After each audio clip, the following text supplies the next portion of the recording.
Very quickly, folks, we find ourselves getting into the next match. Thank you for sticking with us. We now have a team we've seen previously on the stream. We have Clown Fiesta. They're going to be on the COG side. I'll adjust the scoreboard in just a second. They are up against a team known as something that actually does not... It's literally disappeared. I just read it. But... Goats. That is the one, and actually the game ends regardless of my mishap. I was just reading the team. I was reading the player names. I was like, I remember these. Yep. Oh, but what's their team name that I just read? Unfortunately. In any case, I'm going to adjust the scoreboard. Alex, perhaps you have a little bit of an input on either of these two teams as we wait for them to start again. Yeah. I mean, obviously we've seen Clown Fiesta twice. They're a very strong team. Looks like we're going on to Canals again. They were very strong on Canals earlier, so expecting big things from them now. Expecting a very high tempo game. On the other hand, Goats just came off a 2-0 win, so it's hard to judge at this point because we didn't see Registered Gaming, the team they played against. But 2-0, Goats winning two back-to-back 2-0s. Very promising signs for a good match coming up. I do know a couple of players on this team. Massive Pains of massive fame, has been around for a long time. Very, very strong player. Likewise, Brad Sticks. Tragic's notorious too. You see them. They're common players in these tournaments, and they're no slouches for sure. Gonna expect a good game. I would expect Clown Fiesta to come out on top here with the way they were playing earlier. However, nothing's a given in this game. We are, guaranteed a good game. Whether or not which team will win it, I'm not too sure just yet. Can't disagree with anything you said there, my friend. Alex, we're into the semi-finals now in this matchup, in this tournament rather. Clown Fiesta taking on Goats, who we haven't seen play on stream up until this very point, but of course they've made their way all the way from the first round to get to here. So, congratulations to them to getting to this point. Now, they're going up against... Well, now, I would term as the favourites to win the whole thing in the form of Clown Fiesta. Not sure if you feel the same way, but going into this game, regardless of the calibre of the players on this Swarm side on Goats, I'm going to have to go with Clown Fiesta to take in this map and probably this whole match, Alex. Yeah, I think it'll be close, but I think you might be right here. Although, we will see in this first few rounds how the players start to match up. We do see Astrals back on that sniper. He was doing a lot of work. We do see Vision actually opening this up. Massive actually Pains picking up Chidwick earlier. It's going to be a 2v1 for Brad Sticks. See what he can do. Just get 2 downs actually. The snipe comes in. Brad Sticks managed to pick up 2. Notorious just coming in a bit of a help. So it's going to be up to Astral. So just like that, Toby. Execution strikes again. And it goes from a 3v2 into a 2v1. And then a 2v-non as Brad Sticks cleans up. Yeah. Astral's rolling into the gun there, not going to favour him, but if you heard that, it was because Astral's had a very nice snipe on the middle bridge there, which caught me by surprise. Nicely done from him. 1-0 though, as it stands. Goats taking the first round. Quick reminder, folks, of course, this is the semi-final, so please do start tweeting out, start retweeting any GFC tweets you might see on Twitter. Let's get everybody on board and watching what is sure to be a very exciting match here. Canals once again on board with the Pains here on Middle Bridge. Yeah, definitely so. We do see Brad Sticks picking up the torp bow. Be interesting to watch him, see what he's doing. But Astral picks up another headshot. Yeah, another headshot. Just get a double kill actually. So poor Brad Sticks getting the torp out. Now it's going to be on his own. Torp bow bounces off. That's unfortunate. Just didn't quite charge it up long enough. Bounces off the knee of Chidwick. And now we're back at 1-1. That was more like the Clown Fiesta team that we saw beforehand. They were very, very quick. Chid and Dancer, just storming up that high side and just picking up that kill very quickly, not giving that torpo time to work. For those unaware as well, Clown Fiesta actually signed up today. They signed up within, I think, 2 hours of before the tournament start time, and these are veteran players. Good decision from them, evidently, as they've made it this far now into the stage, into this tournament. They've got the torp bow as well in the form of Vision, picking that one up. Astrals, he had another headshot last round. Nice double kill. You might have seen some teabagging as well. So, Clown Fiesta, they're hyped up, it's safe to say. They're confident. But they are in the passive position now. They've lost map control. Vision eagerly pushing up to this to P1 to see what he can do. Oh no, but there's a guy behind him and he's not sure of that. Still pulling Torpo for some reason though. I would like to see him bounce away rapidly. But he won't get taken down. We do see Swarm start to gain a little advantage here. Astrals is going to flip the map. That's a phrase we've not used in a while. Flipping the map. Yeah. That's a very Canals term. And essentially what that means is you see Astrals now going from his high side, his bridge over underneath that mid bridge, and then just taking the Swarm side's bridge as well. Players use this for a number of reasons. It could be to capture a weapon timer, so maybe pick up the snipe ammo. It's to stay away from the opposition team. You see we've got the snipes in the hands of Astrals and he's very good with it, so he wants to give himself as much time to use as many of those bullets as possible. And also just sometimes you're in an unfavorable situation, so you've got to run. Yep. See there, 1v3, and just get taken out in the end. Great play actually by Swarm there, just to collapse around him. You see the angles coming behind him. Notorious, Tragics, and Pains just grabbing an angle each and just taking him down very slowly but very, very efficiently. And now 2-1. We are seeing Clown Fiesta have a little bit of a challenge here, Toby. Yes, indeed. Exciting gameplay thus far. It is safe to say, both on middle bridge and high side. We've seen some great headshots with the snipe, jumping on board with the Astrals himself, who's been able to pick a few up. Vision getting taken down here on high side. Notorious taking him, but straight away the shotgun barrels start kicking off in full force on that middle bridge before Astrals can get anywhere near by that junction. But he comes flying and he takes down Tragics. Not much damage put his way. Notorious actually finds himself in a little bit of trouble. He's just going to run straight into Dancer, who's rotating back up from Torpo. 39 seconds for that round. It is literally back and forth in terms of who takes these rounds. 2-2 now. Yeah, it is back and forth, and I want to shout out Astrals and Dancer there, D-Dancer. Astrals, bad situation, makes the most of it, takes the kill in the 1v2 to survive, and then, you know, Rowdy D-Dancer, super heads up play there, knows where, you know, the player is going to be, comes up those canal stairs, just gets in there, hello, mantle kick, gets the kill, easily done. Pains, however, does pick up Vision, so let's forget about last round. Let's talk about this one. As Pains already got a double kill, looking for his triple kill out in a bad spot, but does get one. Notorious does fall, so now Chid vs 2 does get taken out himself. Tragics is going to pick up that kill. Astrals behind him. Got to be careful. There's a 1v3 though now, and it looks like Astrals is going to die. And this is a little bit of an issue now in terms of the sniping. What you can see is an opposing team can take advantage of the enemy sniper sitting on his bridge for so long by having more numbers as a result in the shotgun barrels on middle. If Astrals misses, say, 2, maybe 3 shots with his sniper, no body checks, nothing, that's essentially been a 4v3 or a 3v2 it can be on that middle bridge shotgun fight, which can be the determinant of who takes that round. So definitely a consideration now in terms of strats. Both teams have to be aware of how effective their snipers are being during these fights. Oh yeah, they do indeed. Snipes being a big point in this round already as Pains takes out Vision. Vision did get checked by the snipe just before, but Astrals rips a new one for Tragics, blood squirting everywhere. He has been my player of the tournament so far, Astrals. These snipe shots, that he's been pulling out have been fantastic. And it's up to Notorious really to show what he's about with his snipe, because he's been pretty quiet actually. Astrals, as soon as I move off him, I don't know if you captured that. No, we got it. We've got it. It's usually me. Oh, it's usually me, Alex, but not today. Astrals. Not today, he says. Yeah, not today. One day. At least. Ooh, that's Massive Pains. Essentially going to get pinched here. Astrals gets a shotgun out. Nicely played. Chidwick cleans that one up, and Notorious remains alive. He will get taken down. And you know what, Astrals? You're listening to the stream, mate. You heard me criticise sniping, and then somehow you get a double like that. Nah, I'm only joking. There's a stream delay anyway. So he couldn't even be listening if he wanted to. Yeah. 3 seconds.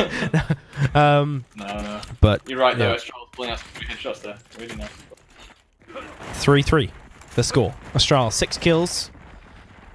Joint lead with Chidwick, who's been the man getting up close and personal on that middle bridge every single time. But strat-wise, it's changed up a little bit. For now, Clown Fiesta, they're sending 2 to high side to junction straight away. No sniper picked up from these 2. Throwing themselves at enemies. Brad sticks with nades. Astrals off screen, getting the headshot again. Making such a big difference somehow. Oh, okay, Chidwick somehow stays alive. Brad Sticks does not. Not sure. It must. I'm guessing Brad Sticks had more damage upon him. Yeah, and the body as well. Yeah, I think. Well, Brad was down, so I think it was Brad's body took a bit of the damage there, and Chid's. What a lucky man. Now try. Goes for the snipe. Not gonna last much longer though. Oh, the beatdown coming out. We do see now Clan Fiesta taking the lead, so they're going to go 4-3 up. Strahls again leading the way. I am looking forward to. I don't know if it's going to happen yet. I am looking forward to seeing a Strahls against CF Master from the previous game. CF Master going in very, very, very heavily.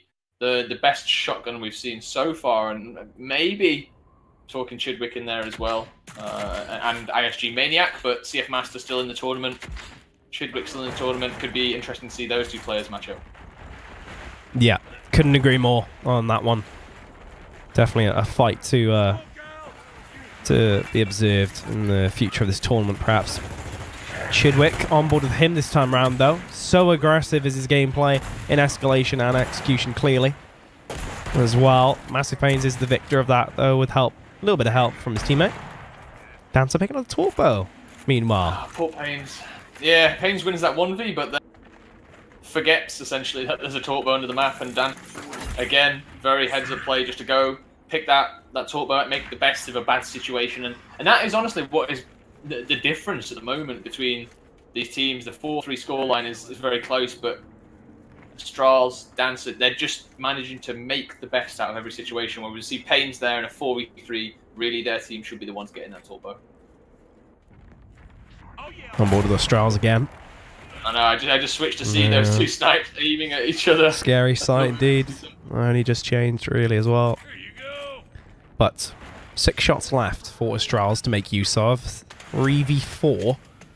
And his team is backs up against the wall on the bridge. Talkbow in hand of Dancer, so they do have tools to play with. They just need 1 kill to level things up number-wise. And this is what we've been discussing earlier, is the grenades are going to come into play shortly. If they can get the grenades, which they should be able to do, they may be able to force a play here.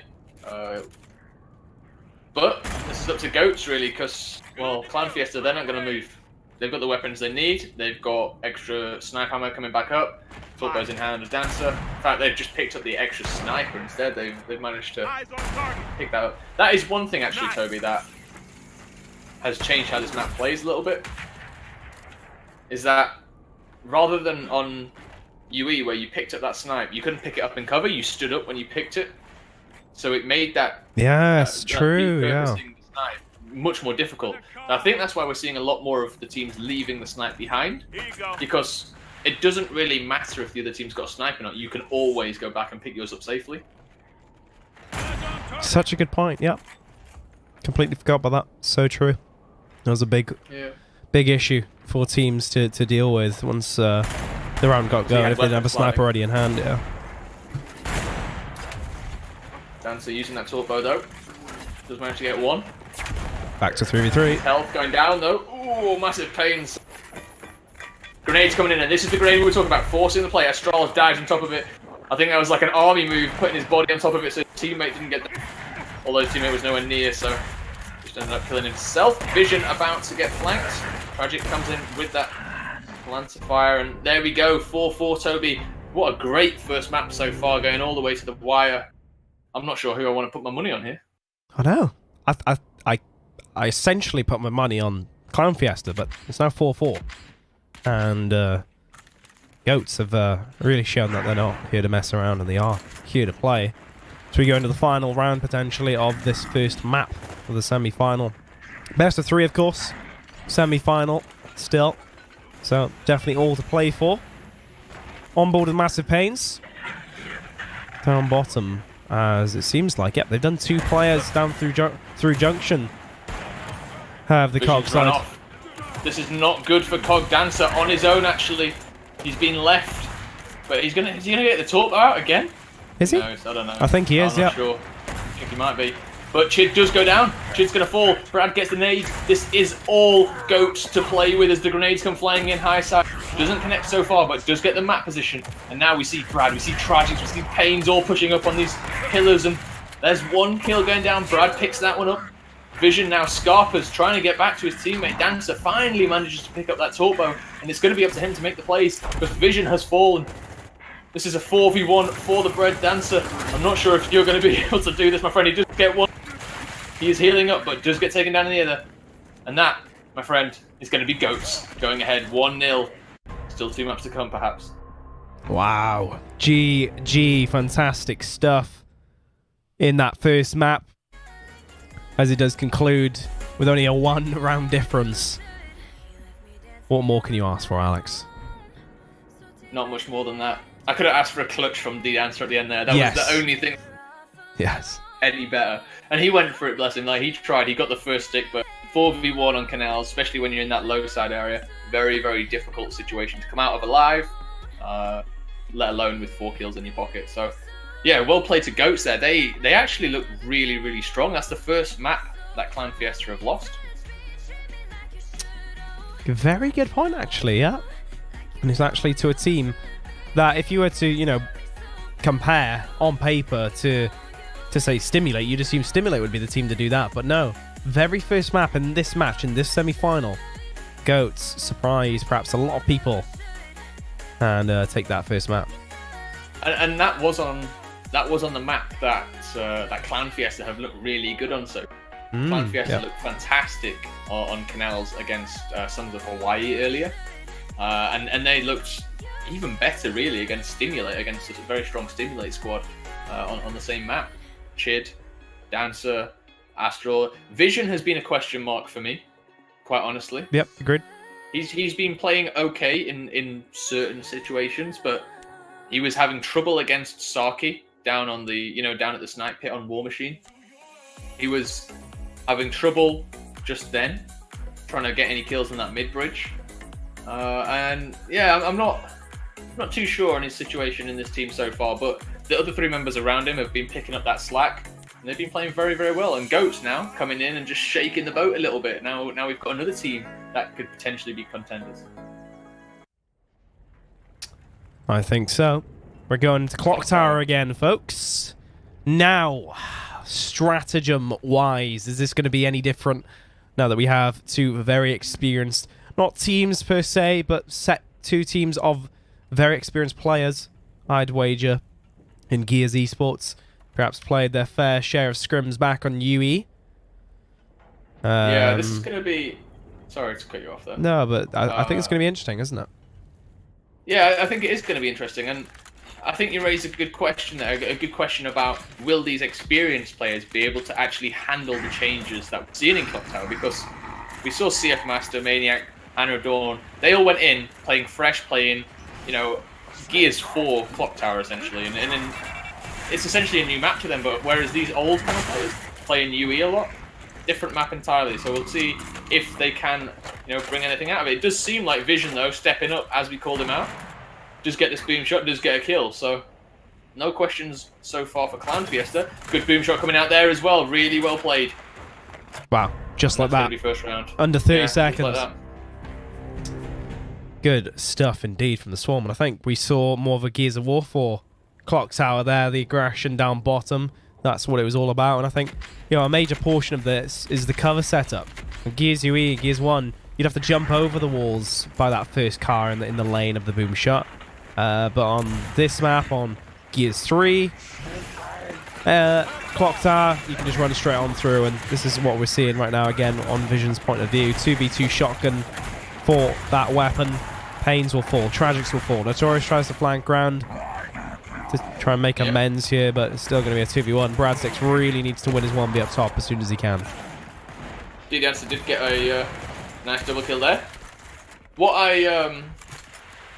am curious to kind of question is if that wall had been there still, how would it have played similar? Because with the vault in here now in Gears 4, you can you know, you can slide B, go straight over that wall without so much as a delay. It would still be very quick. Yeah, you're right. So it'd be interesting to see how it played with the wall in, because I honestly don't do much to this. You're locked into that animation, which maybe you can get a little bit more damage down, but I don't know. The wall doesn't make too much of a difference. It's a lot more fluid this game. Brad's doing well.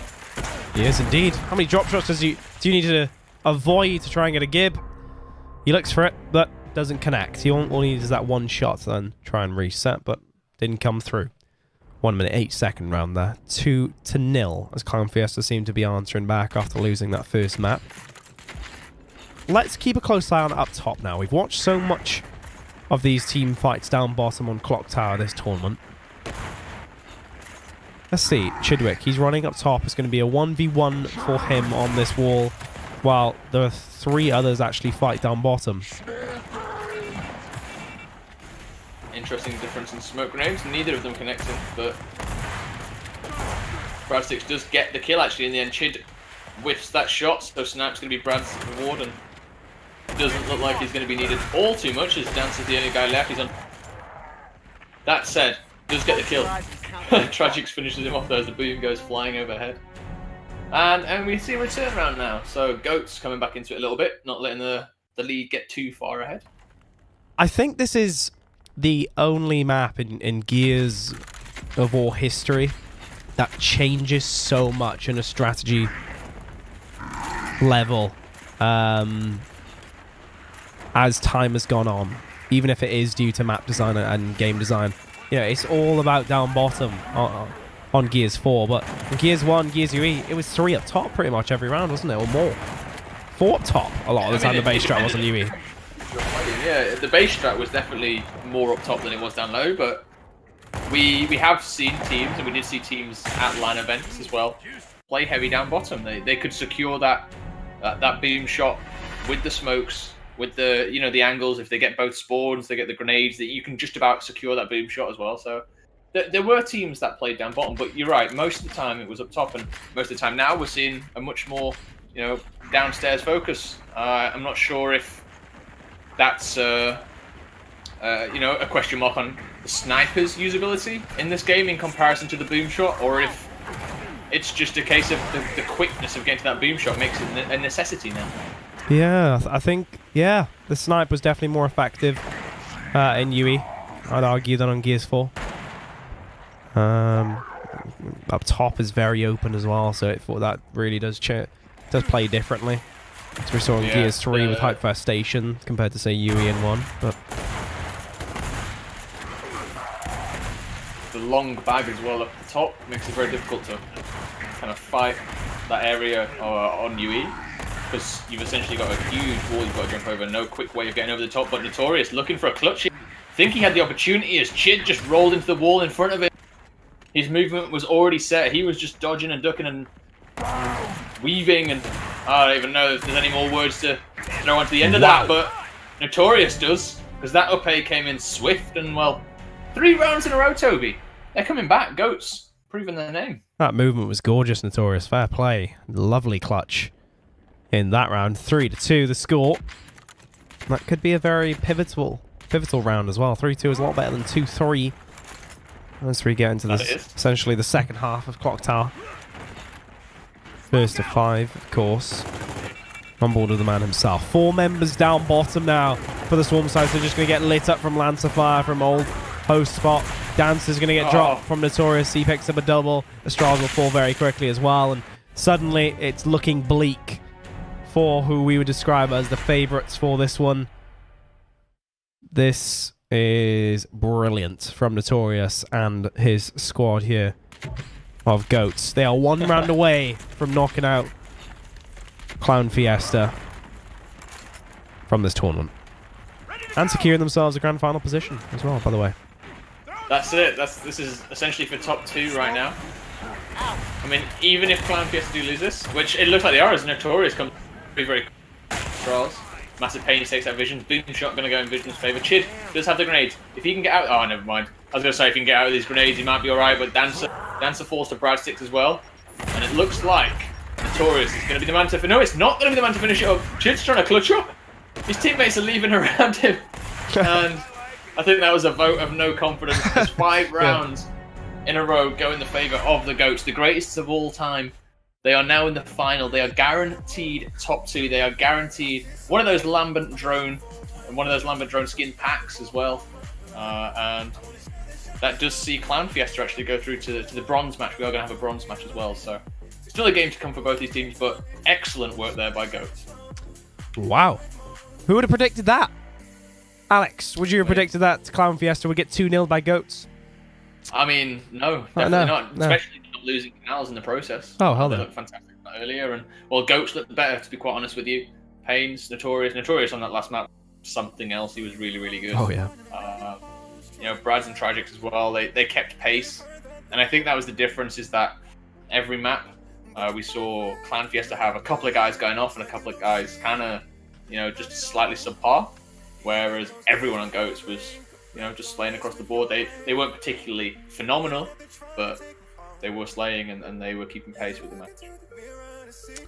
Yeah, and that was a very impressive performance. I mean, Clown Fiesta on that last map, they changed up the strategies, the initials as time progresses. We saw Chidwick, he fell a number of times in that crucial 1v1 up top. Power weapon usage was great from GOATs. Everything was going for them, really. And of course, Notorious with that amazing clutch. Perhaps the best clutch of the tournament that could turn out to be. We've got it all on stream to watch back later. Lovely stuff from EG Notorious. Congratulations, of course, to the team of GOATs. They will find themselves in the grand final. And we also have Astrals is the only man left in this game, I've just realised. Clown Fiesta, of course. They are going to be in the bronze match later. I think we'll be getting into the next semi-final next. Do not quote me on that, but we're about to find out. Perhaps a little bit of a bracket update is due, though, Alex, before we head to a break. Yeah, I'm just having a look now. I mean, I've got my phone at hand. Chile's Army, they did lose to Perkinator. Obviously, we saw Persistence. They beat Lobotomize in that slog fest. That was 2-1 in the end. So Persistence, they went through to the other semi-final against Perkinators. They're the semi-final that we're probably going to go up and watch, right? So I'm not sure how that's going on just yet. But yeah, so Perkinator and Persistence, potentially the next game. I don't know, Persistence look good. We've not seen Perkinators just yet. But CF Master, very, very well played earlier on in the tournament. I'm just trying to find the Perkinator roster right now on my phone as I look through. Oh, so I know this team. This is SG Agonize's team. So we have seen this player at LAN. He's been to LAN in Europe a few times now, and I'll say many times, but a long time. He's the captain of this team. So Agonize leading the way with the team. On his team, another SG member, SG Avenge. Also, Beastly Sponge, Relax Mate, and Nice Sweat is the sub. So, some players there we've seen around the scene for a while now. Some talent on that team. I think it'll be a good matchup against Persistence if we do get to see that. And for those unaware, that player Relax Mate, that is the second A, we're being replaced on X. He was actually the first player ever to get Diamond 5 in all game modes when that was first released. And as a result, he is a owner of the Blood Moon Amargo. And I'm sure you're very familiar with said character. Alex, a very nice character of that. And yeah, just a bit of a shout out, because that's perhaps a fact that I'm aware. We have got a ranked pro, if we can use that term here. And of course, some I think we will, and some some LAN competitors, shall we say, on his team. So some great players there. They're definitely not to be frowned upon. Our team Perkinator. Perhaps we'll see them very soon. That said, folks, thank you for tuning in thus far. Please do follow the stream if you're enjoying the broadcast today. We're going to go to a quick break. When we return, it should be semi-final number 2. Please do not go anywhere.